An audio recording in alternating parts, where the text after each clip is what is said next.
Hello, Formula One fans, and welcome to Fans Forum. Finally, we are back. I know it's a little later in the week than usual, but I had other commitments. But now, of course, we put you in pole position alongside the world of Formula One as we return to look at all the action from the Azerbaijan Grand Prix in Baku City. And it was a very interesting one, wasn't it? By now, you'll know the headlines. Max Verstappen has got back-to-back victories.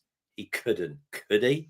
And if he did, would it be the best comeback in Formula One history? We will see. Also, Oscar Piastri possibly having his worst race weekend in his career thus far, and his teammate Lando Norris not really capitalizing on the opportunity to close the gap in the World Championship. We're going to be getting into all that and more with my VIP co-host, but of course, the most important person in the room is you guys out there. We want your comments and opinions on what went down this weekend. It's great to see some ever presence there in the chat box already. So a big shout out to Gary and Ewan who have been joining us for a long time. Gaz, we missed you on the last show, mate. It's brilliant to have you back. But listen, guys, we're going to get into every single element of race weekend. And as I said, we want your opinions. And my VIP co-host for today is a returnee in the shape of Callum from Grid Talk Global.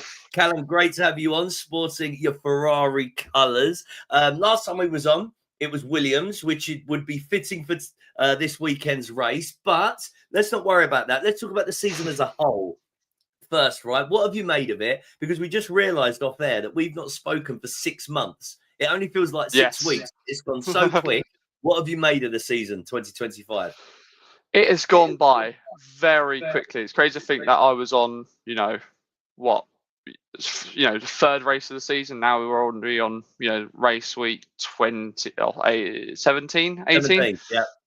17. But what a crazy season, both on and off the track. I mean, look at especially I would say in qualifying this year has been phenomenal really every single time. Yeah. Especially look at last qualifying session, the most red flags we've ever seen in qualifying, one of the longest ever qualifying sessions. Yeah, Ewan's backing you up there in the chat box already. Yeah, it's just been such a crazy season where something happens every single race, whether it's on the track, off the track, off-track drama, on-track drama. There seems to be something coming out of every single weekend, whether it's the McLaren team, whether it's Max coming back, whether it's Ferrari disaster. There's always something to be spoken about in the F1 world. Yeah, Gary showing off, said he's been toying around with Lance Stroll's helicopter. He works in helicopter chartering. So how's how the other half live, Callum, that he's showing off there? Little show off. Yeah, but listen, mate, but what a crazy weekend. And like you said, once again, it's really qualifying that delivers, isn't it? Puts the cat amongst the pigeons. And let's get right into it. I mean, the question I really want to ask you, are Red Bull back? And if they are, how back are they? Like I said in my intro, could he? Well, they definitely seem to have picked up the pace a lot in the last few races. I mean, I remember back in Hungary, Max said they didn't think he was even going to win a race again this year. That's how bad it got for even someone like Max. But the last 2 race weekends have been absolutely flawless from him. Domination, looking like Max from 2023 all over again. 15 seconds ahead, 30 seconds ahead of the rest of the pack. And he's delivering why he is the current and reigning world champion. Now, the question of could he do it? 69 points in 7 races is a long way to go. But as I will say, Max Verstappen is by far the best driver on the grid right now. So if anyone can do it, it would be him. And with how the McLarens are recently, I wouldn't be shocked to say that he can get at least a little bit closer to them. Yeah, Gary just reiterating, it was a great drive from both Red Bull drivers. Yes, and we will definitely talk a little bit in a moment about Yuki Tsunoda. But with regards to Max and, let's say it, a championship push now, Callum, could he almost just sit there and wait for McLaren to play out a little bit as well? Because we know we've been waiting for this moment to happen where they really go toe-to-toe. There's now 25 points. That's 1 race win alongside a retirement for them to be equal. Is it going to happen soon? I think so. I mean, look at this race weekend. It was probably Piastri's worse weekend, and I think Max just has to play his own game. Don't try and battle the McLarens too much. He can't, out of all of them, if he really wants to push for this championship, he can't DNF. So just do what he has to do, get all the points he can, push as hard as he can. But, you know, we've seen it before with Max. Look at 2024, for instance. He didn't have the best car for majority of the season outside of the first sort of few races, and he still delivered. Wasn't it? Yeah, it was up until around Miami, I would say, when Norris got his first win. But outside of that, you know, they didn't have the best car, but he kept delivering and delivering and delivering over and over again outside of everyone's expectations. So I think Max could just push, carry on what he's doing, put his head down and just drive. With the McLarens, you know, they're seemingly getting a bit worried now. You know, Norris coming out in an interview saying that Red Bull looked really quick, that the McLaren cars now struggle to, drive after this weekend. So maybe we're seeing the McLarens, going a bit under pressure, not just Norris this time, but also Piastri now, by the looks of it. Yeah. So if Max Verstappen did pull this off, where would it rank amongst his world championship wins? And then also, if he doesn't pull it off, do you know what I can see? I'm starting to see the stars aligning back to a certain 2021 season. And let's say Max, because that season, you remember, Lewis only turned it around from about midway, didn't he? And then obviously got so close to Max that eventually, what was it, half a point or something that Max won it by? Could this be the universe balancing itself out? I think it's going to be extremely close. I think if Max was to win this championship, it would be his best ever. 23 was by far the best dominating season we've seen from an F1 driver, but the car and himself were so clearly ahead of everyone else that season. He won the constructors by himself. Yeah. So 22 was also impressive. Obviously 21 was the fantastic rivalry with Lewis Hamilton, which was a phenomenal season. Obviously ended in controversy, which has obviously tainted, how good that season was for Max or if he deserved the championship. 24 was another very good world championship for him. But I think if he won it this year with by far not the best car and just won it over both of the McLarens, it will be his number one world championship. And I think would solidify him as at least a top 3 driver of all time if he won it this season. Big shout out to Brandon, who's just arrived in the chat box from Full Time Formula. If you're out there and you're seeing this as a clip or live, go and follow Brandon. Brilliant. He's doing all 24 races across the season on a budget of £20,000 and only, I want to say 20 days annual leave, I think it was. And I've just watched his Azerbaijan one. It's great. He gives you an insight on how you can get to visit any race across the calendar and how you can do it literally on a shoestring or as budget friendly as possible. So great to have you in, Brandon, once again. Let's push it forwards and talk about Yuki Tsunoda in the Red Bull garage then, Callum. And I guess really, does Yuki's performance showcase the turnaround in that car? And if so, who's responsible for that turnaround and making it drivable all of a sudden? It's a much better weekend for Yuki. He qualified P6, finished P6 ahead of Lando Norris, who was chasing him down the last few laps. So it was a great race from Yuki. I think it's very much needed from him. He was near bottom of the Drivers' Championship, and that performance has obviously pushed him up there a bit. And it's definitely something needed from him. He needs to showcase that he can drive this car, get the points needed. We're not expecting podiums every race or wins from Yuki at this stage. We just need to get consistent points every single race weekend, and that car looks extremely good now. I think it's a big turnaround. I think the morale at Red Bull has seemingly lifted with Christian Horner departing, now fully gone from Red Bull team. It seems like the morale of the team has boosted a lot. They seem to be getting along a lot better. The team behind the car seems to be doing better, maybe understanding the car a bit more now that Adrian Newey has left. So yeah, I think it's a big morale boost for the team of what's happened recently. And I think they've got 2 very good drivers, obviously one of the best drivers in the world. And I think Yuki's also a very good driver in his own right. So I think it's a good change for Red Bull. And I think Horner going, I think, has at least highlighted the issues that were at the team, especially a lot of behind the scenes issues. So I think that's helped a lot in terms of morale, at least.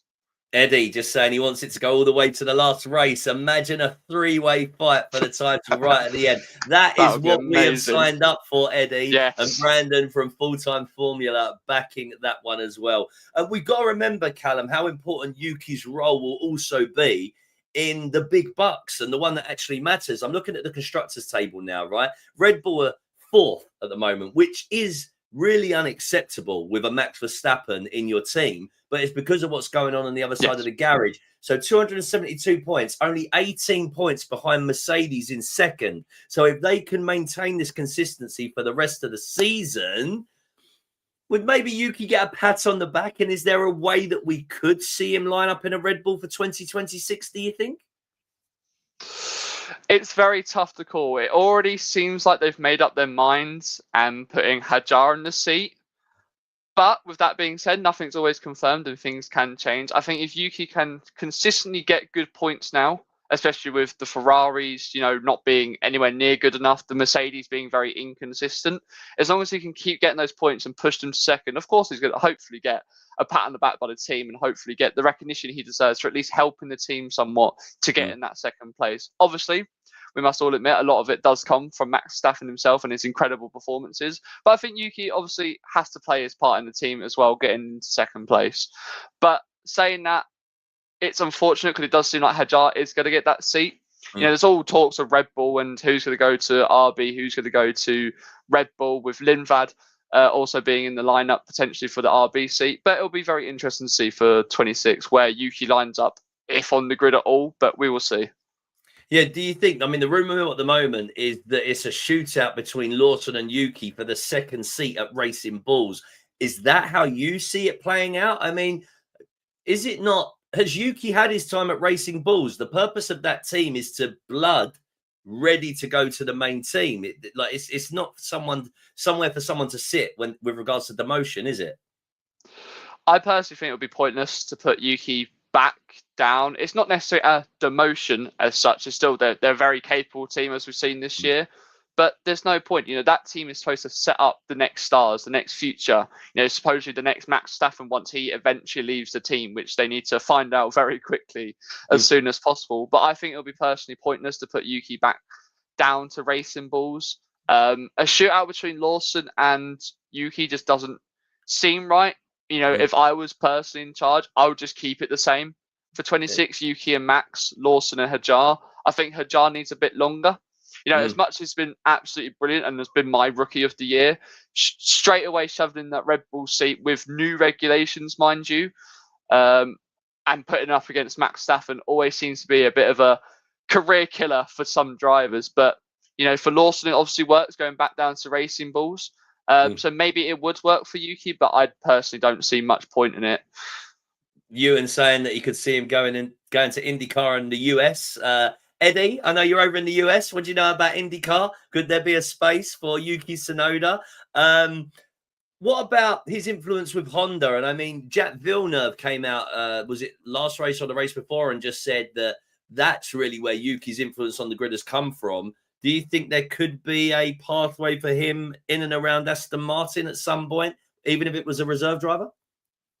I definitely think so. Yuki's had a very good relationship with Honda throughout many years now. And, Fernando Alonso has stated quite a few times that 26 is likely to be his last season. Though he came out and said recently that if they have a good car in 26, it will be likely his last season. If they don't have a good car, he'll probably stay for another year, which, I think everyone expects the other way around. But I definitely think there'll be a seat for him at Aston Martin. I would say replace Lance Stroll, but we've got to be realistic and assume that probably won't happen.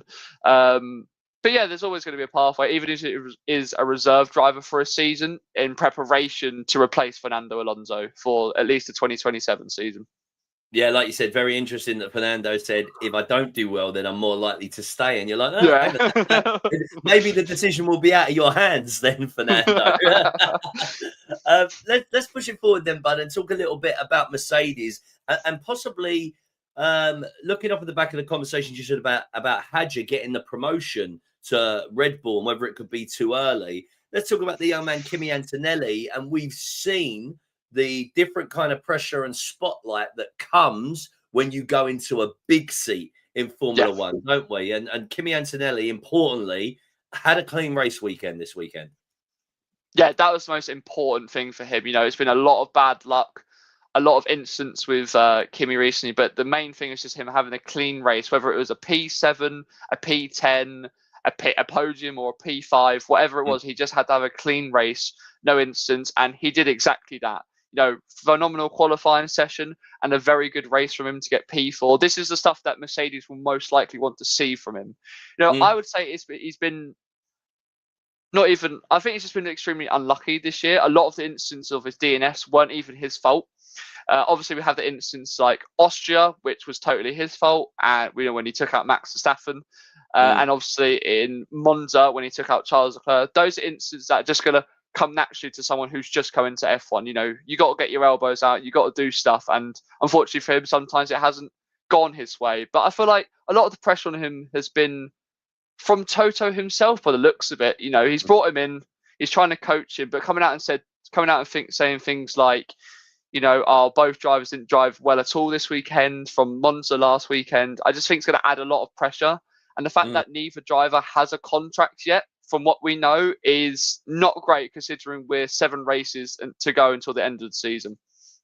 Yeah, Ewan saying he thought he had a great race and scored solid points for Mercedes. We definitely agree there, Ewan. And Gary making the point that, Toto talking to Kimi during qualifying, maybe that arm around is exactly what he needed. Let me put it to you, Callum. So we had Toto Wolff a couple of races ago saying, we've got no doubt that this is the guy for the seat. Then last race, it was underwhelming performance. What would Toto's analysis of this race weekend be for Kimi Antonelli? Exactly what he needs to do. Kimi has just got to get the points. Obviously, their aim is going to be to win the Constructors this year. McLaren will probably most likely win that next race, but to at least get second, get more finance behind them, especially with the 2026 and new regulations coming around. Mercedes are rumoured currently to have the strongest car or strongest engine heading into next season. So more money, more budget for them will be extremely helpful, especially with developing the car further and further into next season. So I think Kimi has just got to keep getting those points, keep keeping those clean races, and I think that's exactly what Toto wants from him. Yeah, I mean, the rumour mill says that Mercedes have the strongest power unit based off of possibly previous when we had the biggest PU change ever in 2014. But we do have to remember the guy heading that up is no longer there. So he's now over at Aston Martin. And until the first day of testing, we don't know what anybody is going to be doing, do we? And imagine we had another incident where there was some kind of anomaly like the porpoising and everybody's strategy and design process went out the window and they were just clutching at straws trying to figure out something to patch it up, as it were. The other side of the garage for Mercedes, Callum, really good race weekend for George Russell, and a great call from George to swap positions, overtaking Kimi early on, which really is the moment that they secured that P2. And I know it's a team decision, but George was seeing it very quick, again, making those big decisions like a team leader. He is exactly what Mercedes need going into the next 4, 5, 6 years. He is a leader of a team, and I think he's definitely proved that this year. When Hamilton left, obviously a lot of people raised questions on George Russell. Can he be the #1 driver for a big team? And I think he's answered those questions multiple times this year. He's one of the most consistent drivers on the grid. I think he's one of the best drivers on the grid. As much as I'm a Ferrari fan, I think he's better than Charles Leclerc, at least in consistency. Yeah, I think he's better than Lando Norris. I think he's better than Oscar Piastri. I think he's just behind Max as one of the better drivers, at least right now, and especially in terms of consistency. The fact that it hasn't been announced yet that he doesn't have a contract, to me, is mind-boggling, because I genuinely think that George Russell can be very much a future world champion if he gets the car he needs. Yeah, Gary, backing you up there, mate, saying has grown and matured into a #1 driver very well. So going off the back of what you just said, and you are making the point saying that Mercedes need to re-sign this guy. Yes. Why have they not then, Callum? What's going on? Or has the power swing changed and maybe it's George just sitting there biding his time now?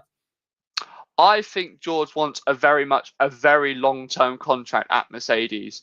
I've heard a little rumours that he's expecting, a 3-4 year deal. Like a lot of drivers have got. Max got a very long deal. Mm. Norris and Piastri got very long deals. Gasly got very long deals. It seems like Mercedes wants to do this odd, 1 year deal, and we might give you another +1 on the end of it.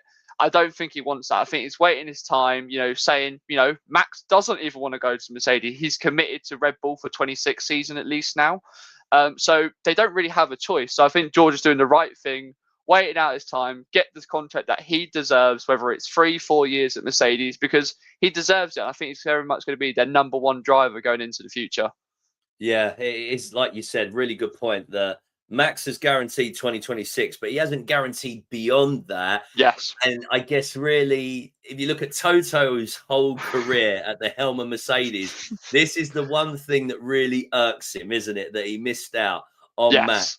And that's possibly what's stopping this with George. But they can't afford to lose George, can they? No, definitely if not. they were to lose George at the end of this season, say something crazy happened, like a la Fernando Alonso when he left Renault in the lurch, right? Let's say George did that. What would they do, Mercedes? Well, they don't have a lot of options, really. A lot of people have already signed very long-term deals.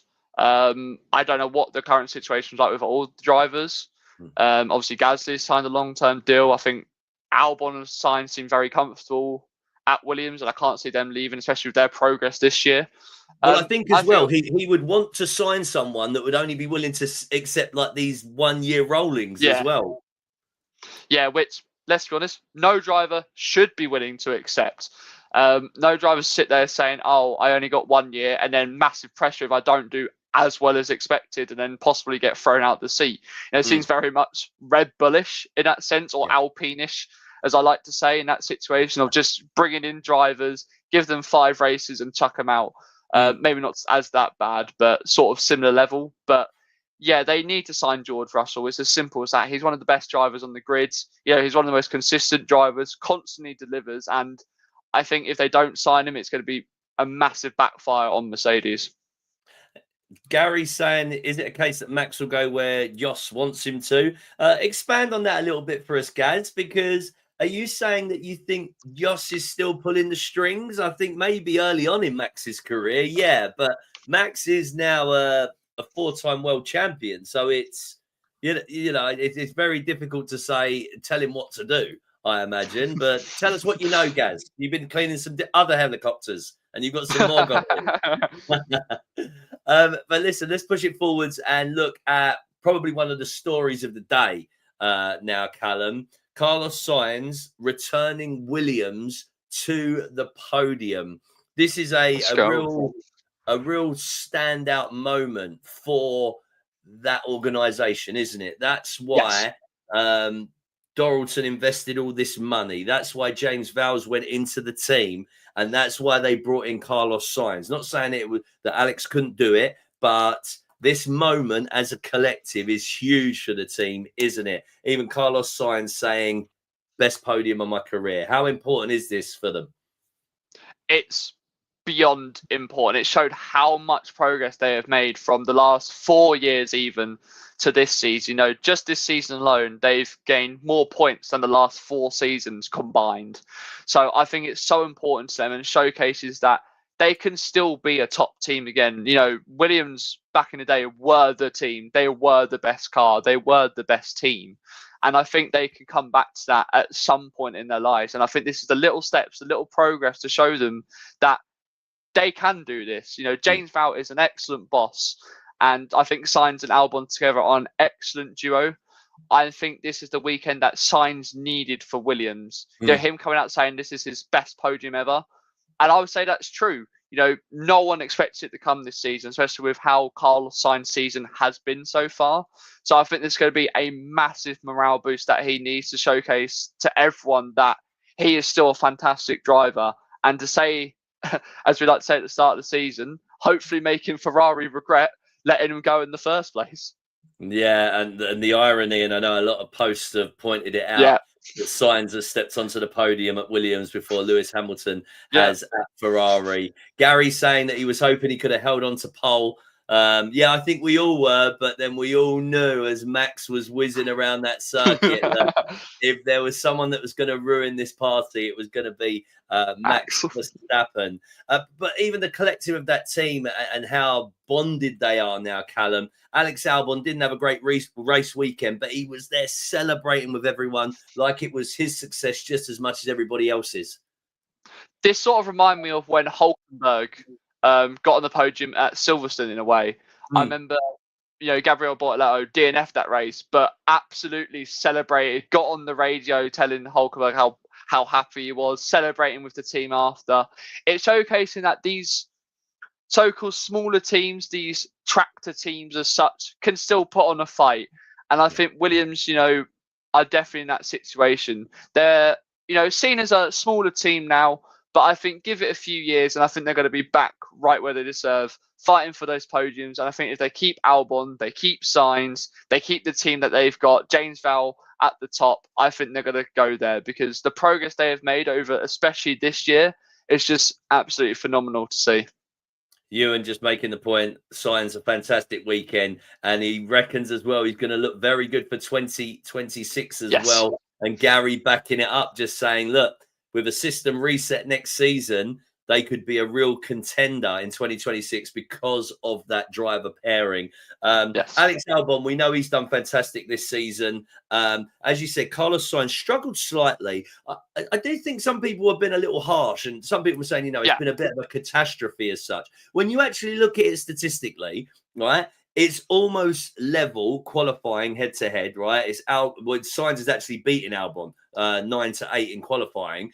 But Sainz has had a lot of bad luck during the race. And that's really where it's fallen apart for him. But it will come, won't it? And he's sitting nicely now, Carlos Sainz, in the midfield of the Drivers' Championship. And more importantly, Williams have got a 29-point lead. Is that 29 points? Maybe, my quick maths, something like that. 30 points between them and 6th place now in the Constructors. And again, like we're saying, it's all money. Every step on the Constructors worth something like $10 million. Yeah, it's so important for them to get up there. The last few years they've been near rock bottom. The P10s, the P9s, the P8s in the Constructors' Championship. So not getting the budgets, not getting the money that they need to invest. Getting P5 would be absolutely massive for them. You've seen the step with limited budget, limited money they have from 2024 to 2025 season. Imagine what they could possibly do with an even bigger budget, with an even better team behind them. It's very exciting going into 2026, and I believe that if they can hold on to P5, which I think they will, it's going to mean a lot to them going into next year. And how the universe works. Their last podium was also in Azerbaijan. Back in 2017. Mad. And Lance Stroll with it as well. And remember, once upon a time, Lance wasn't he the 2nd or 3rd youngest driver to ever step on the podium? I know. 2nd, I think. It takes a lot of heat now, but there was some interest in Lance Stroll early on in his career. Yeah, it's sort of unfortunate, the career of Lance Stroll. Back then when he was a rookie, he looked fast. He looked like he was happy to be there. You don't really see that from Lance Stroll anymore. I don't think he's even that bad of a driver. He's on 32 points in the drivers, so it's not like he's done awfully this year, but he just seems to lack that motivation to really want to push to be a driver. Whether you see him in the interviews, backstage, behind the scenes stuff, he never really seems happy to be there. Sort of almost like, it's like he doesn't have. It's like he doesn't have the same hunger, perhaps, that other people have to get there. And maybe some of the trials and tribulations that it's taken, and maybe that's what it is. I'm not saying it is, but people are going to create that storyline because of the connection with his dad, who is the boss of the team, of course. Let's push it forward and talk about the Red Bull sister team. So Racing Bulls, V-Carb, and a fantastic race weekend performance for Liam Lawson, buddy, and showing perhaps maybe that our Racing Bulls, RB, Red Bull, the whole family were a little bit quick to make the cull on him in the senior team. 15 races in now, and he seems to be like he's got himself comfortably feet under the table now and getting to terms with that car. It definitely seems like fortune is turning around for Liam Lawson. A fantastic weekend. Constantly being the top of the DRS train this year. Keeping Tsunoda behind, keeping Norris behind at the end with some fantastic driving from him. It definitely seems like, I personally always thought at the start of the year that Red Bull made the cut way too early. You can't give someone 2 races and then get rid of him. Perez struggled with that car when he came in, struggled with that car. So it just seemed like it was an issue with the car. Yuki, Lawson, and Perez have all 3 have shown they are good drivers. So it obviously was an issue with the second car. But Lawson, it's very fantastic with him. He's got 17-point finishes in 15 races, which is very good. At the start of the time with Racing Bulls, he was adapting. He was probably still not as motivated or didn't feel as important or as much of belief in himself after getting axed from Red Bull. So it took him a while to get into it. But the last, month, few races have been really good from Liam Lawson himself. Is there a bit of a silver lining to that, Cole, in a sense of, let's say they stuck with Lawson for 10 races and then he went back to Racing Bulls and then it took him 10 races to get going? That's pretty much the duration of this season. Decision already made. He's out the family. It could be that getting cut off the 2 races means that he's just been left at Racing Bulls to do his thing, and he's now come the other side of it. So maybe in the long term, it could actually be a better decision for him. Definitely. I mean, look at him this year. It's like the Anthony situation. The big pressure of going to a top team clearly has an effect on. I wouldn't say Lawson was a rookie, but it was his sort of rookie season. He hasn't had a full season yet. So I think it was just a big pressure of being at a top team, being compared and being side by side with Max, which, would have an effect on every single driver, I think, if they went up against him. But I think it's definitely helped him.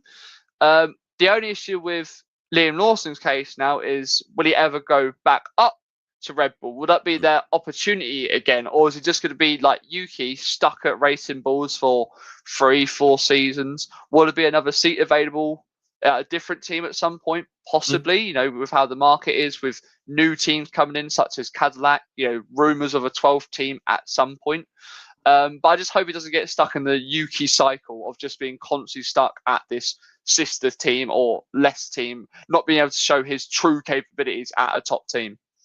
You are making the point about the treatment of second drivers at Red Bull. But we do see examples where you can come the other side of it, in a sense of that Pierre Gasly and Alex Albon are now established Formula One drivers. So it's not always going to go your way, but if the talent is there, the cream will rise to the top, as they say. 100%. Right, buddy, let's push it forwards then. And so, actually, no, before we go to the papaya, I just want to go back on Racing Bulls real quick and just talk about, off of the back of that, Isaac Hadjar. You mentioned about, you feel that behind the scenes the deal might already be done. How careful do they have to be, though, with that young talent that young man is? He's so talented. I think coming into the season, no one expected it. Everyone was hyping up Bortoletto, obviously the F2 champion. Kimi Antonelli was rising through the ranks. Ollie Ben was obviously hyped up after his Ferrari performances. So Isaac Hadjar, I think, also had a fortune of not having any sort of at all pressure on him at all, because no one really expected much from him. And look at him this year, podium already in his first season, constantly scoring points, out qualifying and out racing his teammates, on head to head against Liam Lawson. But Red Bull need to tread carefully. You can't just expect the world of him going into that second team. It's completely new regulations next year, so he's basically got to readapt again to an F1 car. And I just hope they don't start trying to compare him anywhere close to Max. That's not the goal of that second seat. The goal of that second seat is just simply to help gain points and secure that that Constructors' Championship, and let Max do the winning of the drivers, getting those wins all the time. But Hadjar can definitely be, if they treat him right and treat him carefully, could be a very good potential replacement for when Max does leave, which could possibly be 2027. Yeah, Max Verstappen, a once-in-a-generation talent who anybody would struggle up against. And sometimes I think Red Bull need to be reminded of that, don't they? Yes, definitely. Let's push it on now then, buddy. So Papaya, another big story out of the race weekend this weekend is, of course, the the championship battle between these two drivers has been edged closer together, but perhaps Lando didn't capitalize on a catastrophic weekend for Oscar Piastri. What did you make of the whole Piastri fiasco? Let's go from Q3 in qualifying and not setting a time there through to the beginning of the race. Where do you think he was at mentally? It was the biggest disaster I think I've seen. It's the worst weekend for Oscar Piastri's career, especially as someone who's a championship leader. That's not sort of the performance you want to have. It even started in practice where he clipped the wall after Lando did in practice 2, I think it was. Then obviously crashed in qualifying, didn't set a time.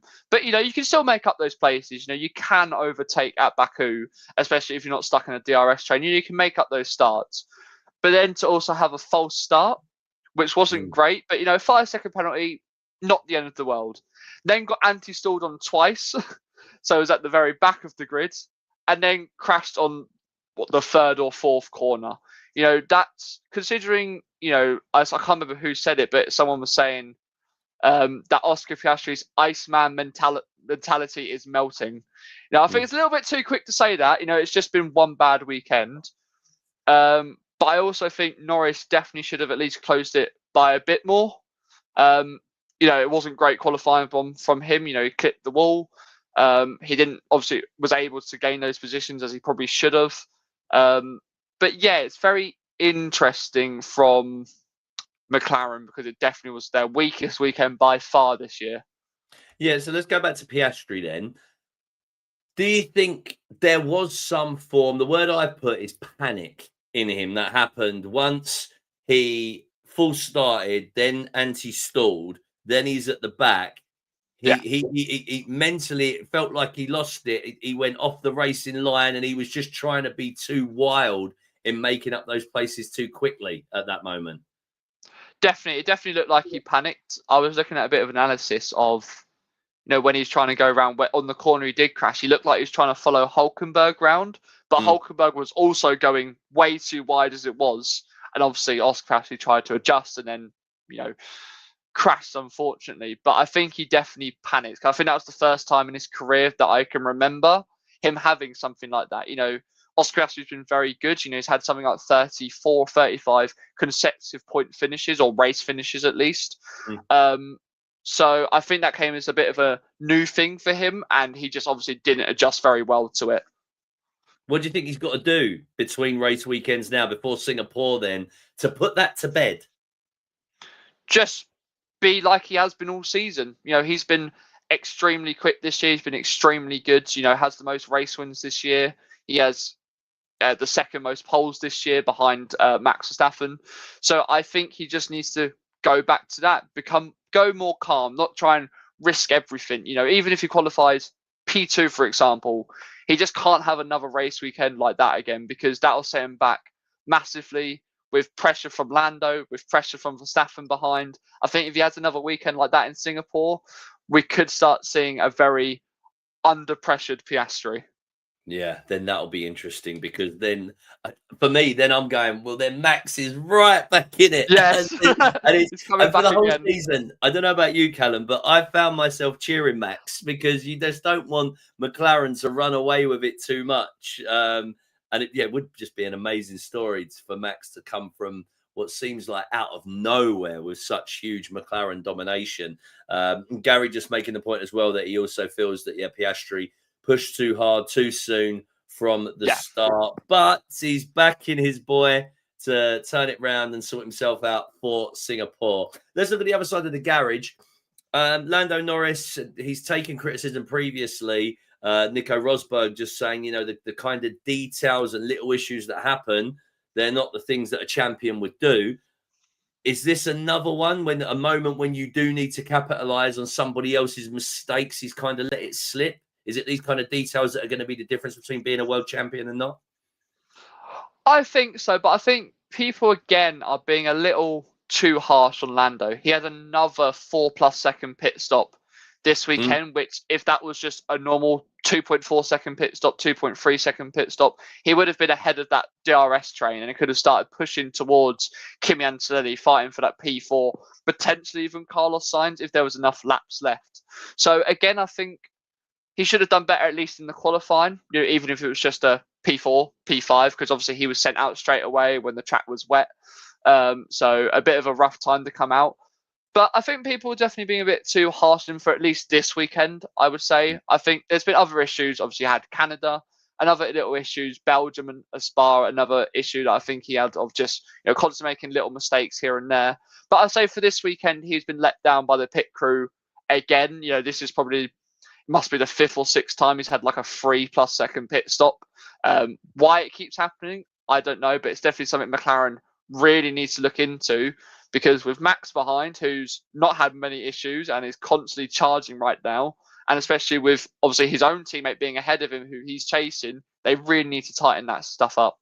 Yeah, I mean, you only got to go back. Was it last season or the season before? They were sporting a 1.85, was it, McLaren? Yes. So, they were really on fastest top ever. of things. And yeah, and now it just seems the last couple for Lando haven't really gone to plan.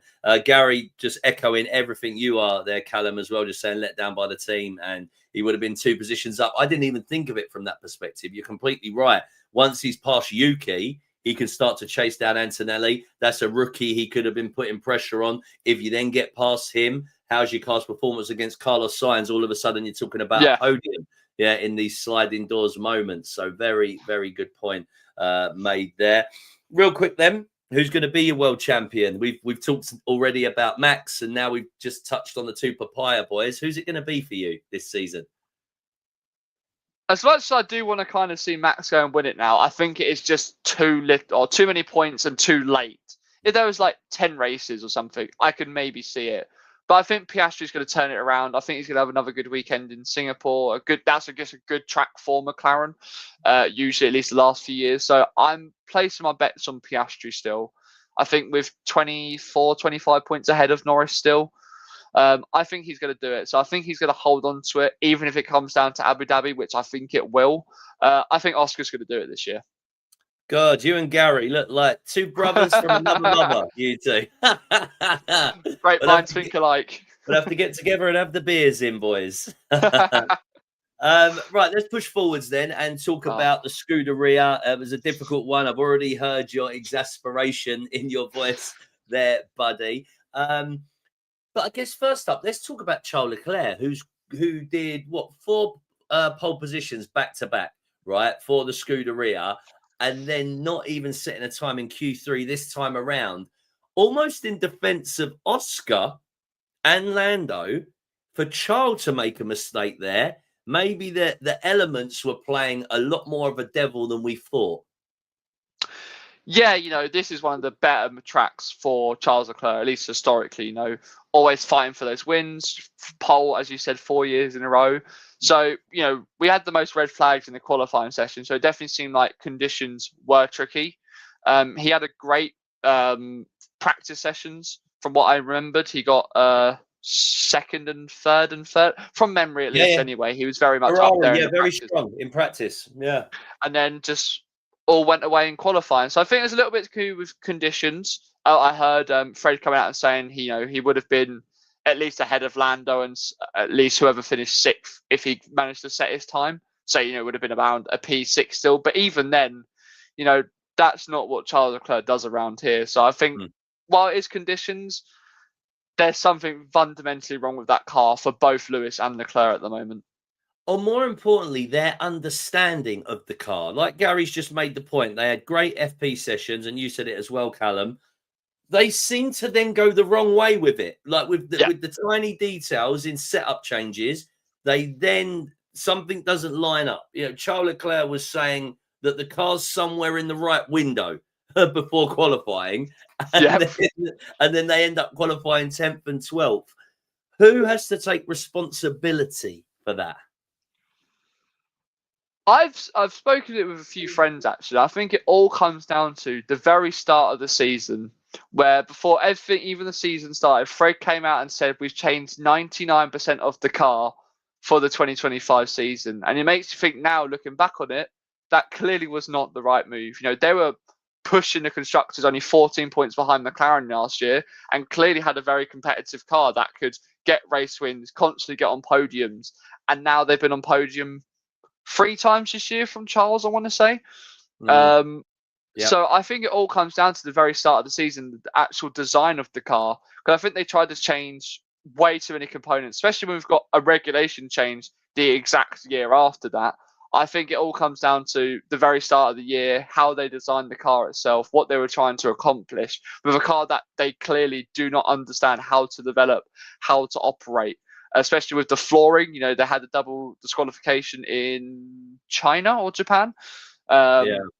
With the flooring issues, and that's constantly being an issue this year with them constantly have to coast, lift and coast around corners around the Mm. track, which means they can't even fully push all the time during races. So I think it comes down to just simply the design of the car, if I was to say something.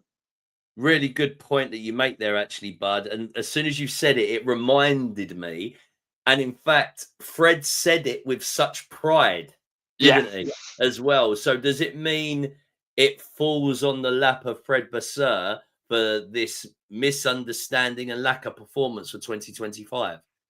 I think he's got to take some blame for it at least. Obviously, we never know fully what goes on behind the scenes with teams, but obviously he has the final say. He knows what the design of the car looks like, and what changes goes on is obviously approved by him. So I think he definitely has to have some blame in at least the performance of the car, because we know Lewis and we know Leclerc are both fantastic drivers, and to see them struggling so much, especially Lewis, is just should not be happening.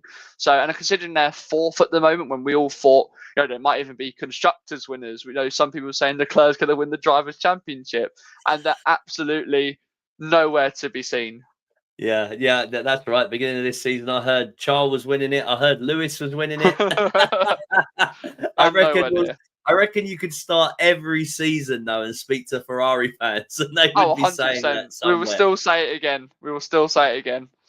So Gary asking the question, and I don't know, Gaz, whether you mean this about everyone or specifically the Ferrari drivers, but I think you can apply it to either.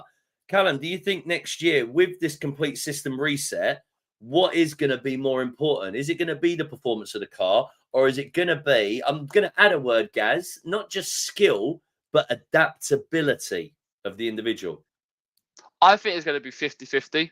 You always need, every good driver needs a good car behind them. You can be the best driver and you're driving a Sauber. You can't showcase those skills and push to the top. But I think it's all going to come down to adaptability. How do you adapt to these new regulation changes? How can you apply your skills and apply your own F1 knowledge of how the car works, how it operates, and push towards those wins? So I think it's going to be very much 50-50. Yeah, with that in mind, actually, it brings me on to look at Lewis and his performance this weekend. What did you make of all this stuff? There was a lot made with regards to the braking compounds and manufacturer that's been used at Ferrari, that it's different to what he's used for the majority of his career, and that's where perhaps a weakness has been. And Lewis then referenced that he thinks he's found something, and all the Sky Sports coverage was that's all they were talking about. Yeah. So what did you make of that? Is there something in that? And if so, should he be more adaptable? It's been, to put it lightly, a pretty disaster season for Lewis. To not even have a podium yet for Ferrari, when you got the likes of Hajar, Kimi Antonelli, Hulkenberg, even in Sauber having a podium in their respective teams before him. Regarding the braking situation, I know he said he found something, but then clearly something was undone, and qualified, not well, finished P8 in the race. Yeah. So whatever he did find was clearly gone during qualifying in the race. I don't know where that went, but it's not like Lewis. Even last year in 24, he won 2 races, getting those podiums, fighting for those wins. So, I hate when people call Lewis washed. Maybe it's just my delusion, my favourite driver. But I believe there's still good in there. I believe with the 26 regulations, I think that's really where we showcase, has Lewis still got what it takes to be a top driver?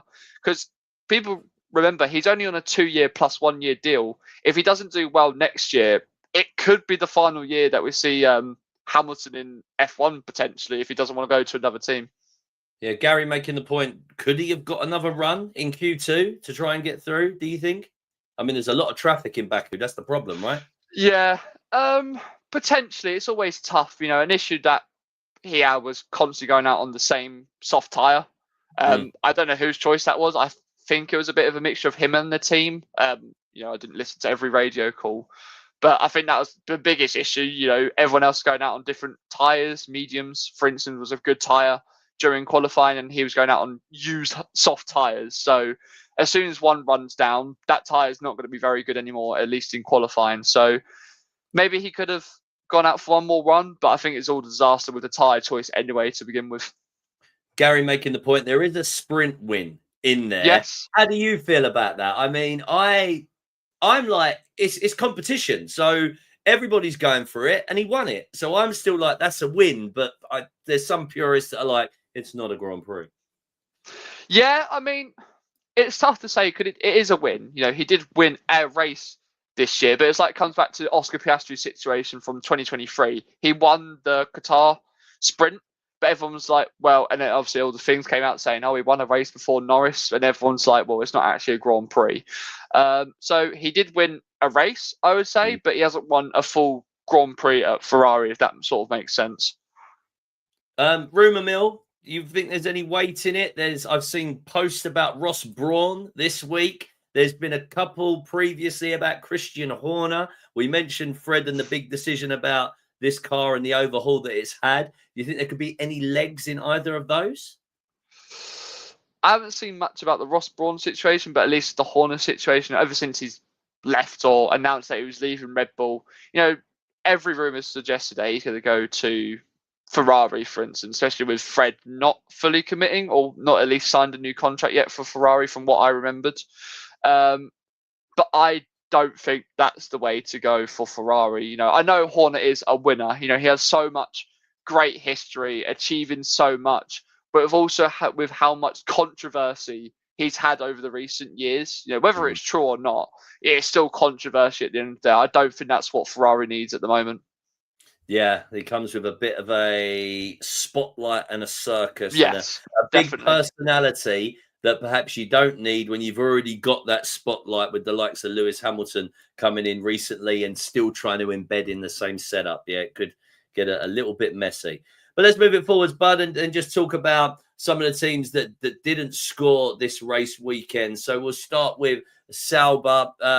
So not much to shout about, but have scored points in 7 of the last 9 races. The young man Bortoleto, what have you made of him? Really seems to have come into his own in the second half of the season. And of course, that experience of the Hulk alongside him. Things are looking good for Audi for this new setup. I love Bortoleto even since his F3 days. I was a massive support of him during his F2 run. Well, even if it was just one season when he won the title. And I was just such a big shouter about him, even on my own F1 page. Just a big shout out of how good he's going to be. People need to really concentrate on him. He's out racing Hulkenberg. He's completely out qualifying Hulkenberg. What was it that you saw in F2 that made you believe this? Just his raw talent, his pace, going from P20 to first in a sprint race was just something that, you don't see. And I just think from that, it's just raw pace, raw skill, how quick he is on just one lap in qualifying. And we've seen that this year. I know he's behind Hulkenberg in the table, but if you take out that incredible, obviously, Silverstone podium from Hulkenberg, he's beating Hulkenberg in the majority of the season, at least in terms of consistency outside of that one result. So I don't think anyone expected that, with how good Hulkenberg was for Haas last year. But it's looking really good for Audi with their lineup, the experience of Hulkenberg and how well Bortoleto is growing into that team.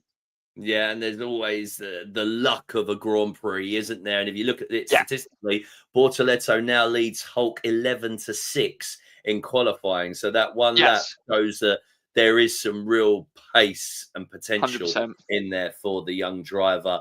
Haas, who didn't score any points this race or the previous race in Monza. Ollie Behrman, wall nudging Q2, and then is maybe driving around a little bit sheepishly because he's only got 2 points left on his super license. And then Esteban Ocon with this disqualification in qualifying and a gamble that never really paid off with an alternative tyre strategy?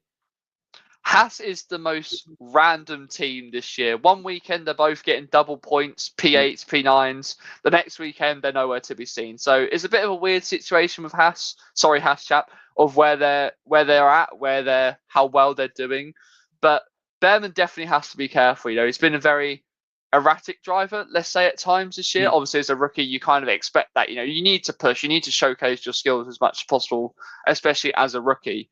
So unfortunately, it didn't pay off for Ocon. Obviously, getting that disqualification definitely didn't help. But yeah, there's not too much to say about Haas recently. They're a sometimes good, sometimes not so good team, as I like to describe them and as. It's really tight at the bottom of the championship, isn't it? Like some weeks you start talking about Haas because they're in P7, and now you're like, oh no, they're back down at P9, which is Alpine are a long way back. But it's so tight in there. You've got Haas on 44 in P9. And you've got Racing Bulls in 6th on 72. And like you said, one random podium later, that all of a sudden would put Haas in the 60 odds up to P7. So there's big money at stake for 100%. These smaller teams as we go into these last races. Just pulling it back to the chat box. So Ewan, off of the back of Bortoletto, was just asking about the last South American driver to win a Grand Prix. Brazilian, pass. Would it be Ayrton Senna? And then, but South American, what about Juan Pablo Montoya? What are you going for, Callum? They're my two random guesses. Last South American to win a Grand Prix. Yeah, I'm going to stick with Montoya. It must have been Montoya then. Surely, unless I'm not thinking of someone. I would say it's got to be Montoya then. Okay. I'll tell you all know. Gaz, let us know in the chat box. The F1 wizard. We'll leave it to King Gary. Pushing forward, bud, just last couple of teams. So Aston Martin, race weekend to forget, really, for the team in British Racing Green. They seem like they turned a bit of a corner. And they got a few points. Was it the British Grand Prix? Then they didn't score, but then they scored in Hungary and the Netherlands. But now they've gone back to back with no points, and it seems like the performance isn't quite there again. Although Alonso was doing okay in the previous race until the suspension got wrecked. Yeah, it's an odd one because even Lance Stroll himself was saying in Hungary they look quick. You don't see that often from Lance Stroll, but he said he looks quick. Fernando Alonso was delivering very good results. It wasn't completely awful. He qualified P11, which is probably about where you expect Aston to be currently based on form. Above my pay grade. Sorry, Gaz has tapped out of that one, but we'll figure it out between us at some point. Mate, you're right. Aston Martin, sitting kind of where you would expect them to be, but perhaps not where they expect to be from the new record net, would you say? No, definitely not. But I think a lot of it is come from maybe they're putting a lot of their resources and effort into not this year, but next year's car. Because at this point, there's no point upgrading much with the new car, especially with only 7 races left. So I bet a lot of the resources are going behind Nui and his team. Yeah, so there you go. Ewan's come out with Pasta Maldonado. Was that? Yes. So he won. Was that Williams' last race win? Yes, Spanish Grand Prix 2012. Oh, of course, the crazy 2012 season one. Yes, of course. Yeah, that was when there was a fire in the back of the garage after the race as well.